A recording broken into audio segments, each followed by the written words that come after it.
three brave amigos are we. Welcome back to this already the final segment of today's Price of Business. I am your host, Kevin Price.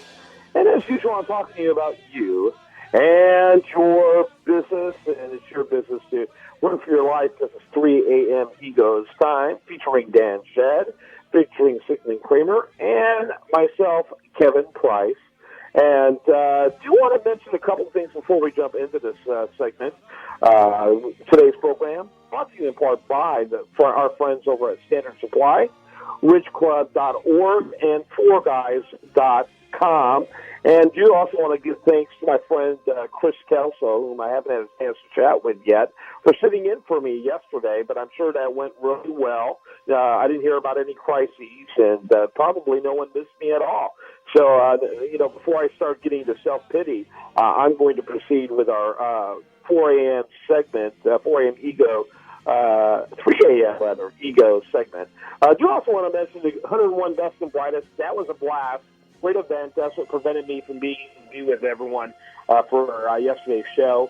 But glad to be back today. All right, guys. What do you got for us, Dan Shedd? Well, I have two topics today, Kevin. One is a Florida man gets arrested, and he wears basically the perfect shirt for the occasion. Micah Daly of Cape Coral, Florida. Easy for you to say. Cape what? Coral Gables? Cape Coral, Florida, was arrested for marijuana possession. And in his mugshot, he was wearing a shirt that says, "Go directly to jail." You've heard that before. Yes, you are right. It is on the Monopoly chance card.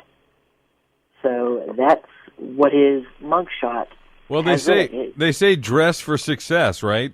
Yes, dress for success, exactly. Well, at least dress appropriately for whatever circumstance you're in. That's right. When in Rome.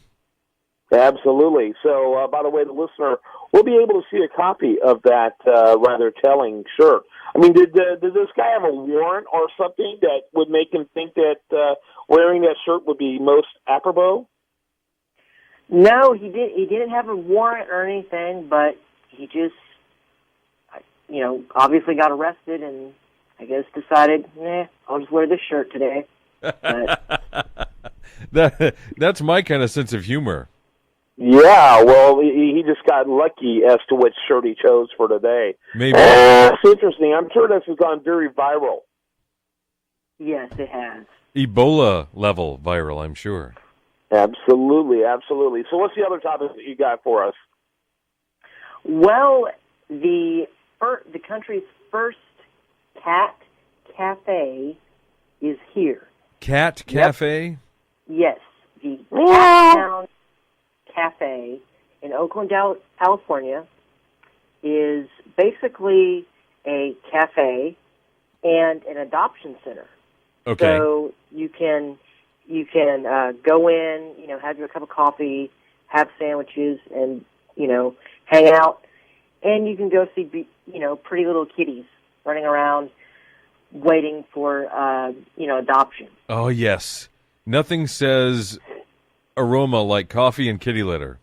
Ugh. Yeah. The gift that keeps on giving long after you've been there. Yeah, that's interesting. Treasure I knew it'd be hunts for some the kids. wacko place like San Francisco or Portland or Seattle that would create something like that. As soon as you told me, I started naming cities like that, finding out. I nailed it, didn't I, there, Dan? Yes, you did. I know where all the wackos are. Well, because you're on the air with two of them right now. That's true. By the way, yesterday I noticed on Election Day you were pounding all of your liberal friends to go out to vote. Why were you doing that? Look, I'm sitting there going, why would you remind your friends in particular to go out and vote? It was really irritating. Yeah, well, I guess my thought is, they all need to be part of the process, even if they make bad decisions. I'd rather have them be part of the process because people have literally died over the years, over the hundreds of years of this country's history for the right to vote. So, even if they were going to make the wrong choice, Kevin, I want them to be a part of the process.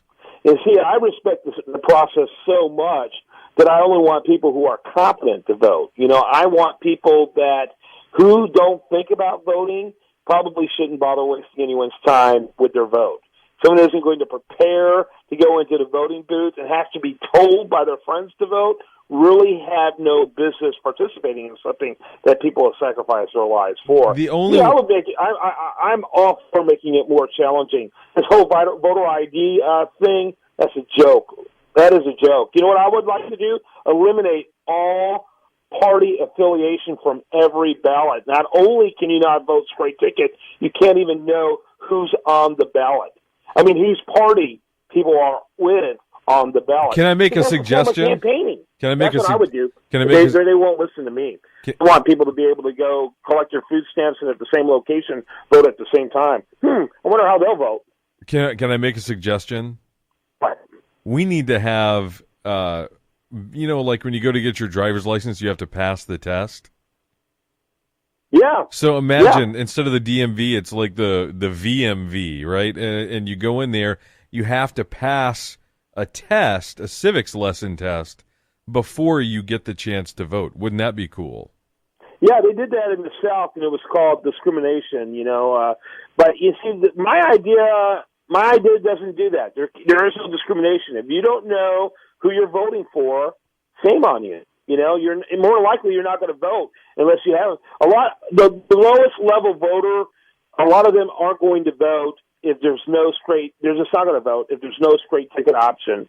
And then, second of all, if there's no party affiliation on those names, forget about it. Yeah. I'm telling you, it get rid of tons of riffraff and restore dignity to a process that, frankly, has been really trodden upon. Quality, not quantity of vote. That's my spin. That has nothing to do with T-shirts. But I'll tell you right now, that guy with that T-shirt was a lot more prepared for his situation than many voters were yesterday going into the ballot box. Oh, there's no doubt about that. There's no doubt about that. And unfortunately, with that, we're out of time. Dan Shedd, thanks for some ridiculous ideas. I love the T-shirt one. The cat, well, that was less than perfect. And Stephen Kramer, producer extraordinaire. I'm Kevin Price. You've been listening to The Price of Business. More for you tomorrow on this great station.